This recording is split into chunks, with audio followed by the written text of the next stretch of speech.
Mon meilleur ami et moi étions sans abri. Pour survivre, nous chantions ensemble dans la rue. Nous vivions sous une couverture, au coin d'une rue. Nos vêtements étaient remplis de trous et nous n'avions pas les moyens d'acheter quelque chose de mieux.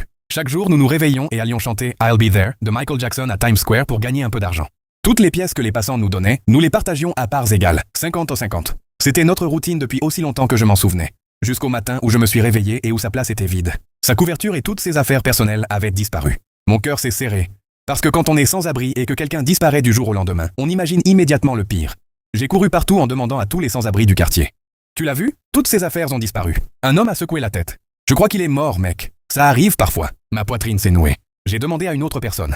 La police l'a sûrement arrêté et a confisqué ses affaires. Tu devrais l'oublier. Mais je continuais à chercher, refusant d'y croire. J'ai interrogé une femme sous le pont. J'ai vu un homme qui lui ressemblait monter dans un bus. Il t'a probablement abandonné. Aucune de ses réponses n'avait de sens. C'était mon meilleur ami, mon frère depuis 5 ans. Il ne serait jamais parti sans me le dire. Les jours ont passé. Je suis retourné seul à notre coin de rue. J'ai essayé de chanter notre chanson, mais aucun son ne sortait de ma bouche. Je commençais à perdre espoir. Mais ce qui s'est passé ensuite dépassait tout ce que j'aurais pu imaginer. Le lendemain, j'ai forcé ma voix à travers mes larmes parce que j'avais faim et que j'avais besoin d'argent pour acheter à manger. Je chantais « Just call my name and I'll be there ». Soudain, j'ai entendu derrière moi une voix familière reprendre la phrase suivante. « And oh, I'll be there to comfort you ». Je me suis retourné. C'était mon meilleur ami. Il portait un costume et une cravate. Je n'en croyais pas mes yeux. Il avait même une nouvelle coupe de cheveux. Les larmes ont commencé à couler sur mon visage. « Que t'est-il arrivé? Je croyais que tu étais mort. » Il m'a répondu.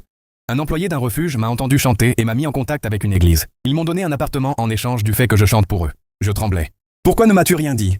Parce que je devais d'abord tout finaliser. Il s'est approché de moi et m'a tendu une clé. On partage tout à 50-50, tu te souviens? C'était la clé de son appartement. Ce dimanche-là, nous nous sommes tenus côte à côte dans une église. Tous les deux en costume, avec une nouvelle coupe de cheveux, chantant ensemble. Parce que les vrais amis ne partagent pas seulement la misère. Ils partagent aussi les miracles.